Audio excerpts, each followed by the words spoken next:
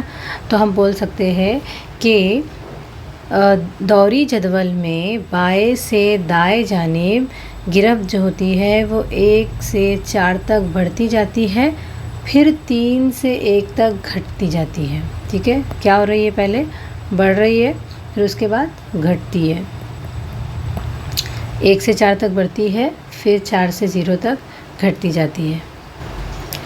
اب بچوں اگر ہم گروپ میں دیکھتے ہیں، ٹھیک ہے، گروپ، اب اگر ہم پہلے گروپ میں دیکھ رہے ہیں، ہم نے الیکٹرانی تشکیل میں پڑھا تھا کہ ایک گروپ کے عناصر میں ایک گروپ میں موجود تمام عناصر کے آخری مدار میں الیکٹران کی تعداد یکساں ہوتی ہے۔ اب چونکہ اس گروپ کے تمام عناصر کے آخری مدار میں الیکٹران کی تعداد 1 ہے، یعنی ہم بول سکتے ہیں کہ اس گروپ کی گرفت 1 ہے۔ اب اسی طرح سے دوسرے گروپ کو دیکھتے ہیں، یہاں سب کے آخری مدار میں 2 الیکٹران موجود ہیں، یعنی ہم بول سکتے ہیں کہ ان کی گرفت 2 ہے۔ یہاں سب کے آخری مدار میں 3 الیکٹران ہیں، ان کی گرفت 3 ہے۔ یہاں پر سب کے آخری مدار میں 4 الیکٹران ہیں، ان کی گرفت 4 ہے۔ یہاں 5 ہے، یعنی چونکہ نائٹروجن کی گرفت 3 تھی تو فاسفورس کی گرفت بھی 3 رہیں گی۔ یہاں آخری مدار میں 6 الیکٹران ہیں، ان کی گرفت 2 ہے۔ یہاں آخری مدار میں 7 الیکٹران ہیں، ان کی گرفت 1 ہے۔ یہاں آخری مدار میں 8 الیکٹران ہیں، ان کی گرفت 0 ہے۔ یعنی ہم بول سکتے ہیں کہ گروپ میں اوپر سے نیچے ایک گروپ میں موجود تمام عناصر کی گرفت جو ہوتی ہے وہ یکساں ہوتی ہے، ٹھیک ہے۔ دیکھو سب جگہ پہ دیکھو آپ، یہاں پر بھی یکساں ہے، یہاں دیکھتے ہیں ہم، یہاں پر بھی یکساں ہے۔ تو دوری رجحان کیا ہوتا ہے گرفت کا کہ لیفٹ سے رائٹ، بائیں سے دائیں جانب گرفت جو ہے وہ 1 سے 4 تک بڑھتی جاتی ہے اور 4 سے 0 تک گھٹتی جاتی ہے، اور اوپر سے نیچے تک تمام عناصر میں ایک گروپ میں موجود تمام عناصر کی گرفت یکساں ہوتی ہے، ٹھیک ہے بچوں۔ یہاں تک آپ کو سمجھ میں آ گیا؟ امید ہے آپ کو یہ لیکچر اچھے سے سمجھ میں آ گیا ہوگا۔ اب اس کے آگے کا ہم نیکسٹ ویڈیو میں دیکھیں گے۔ تو بچوں چینل کو سبسکرائب ضرور کریں تاکہ اگلی ویڈیو آتے ہی آپ تک آسانی سے پہنچے۔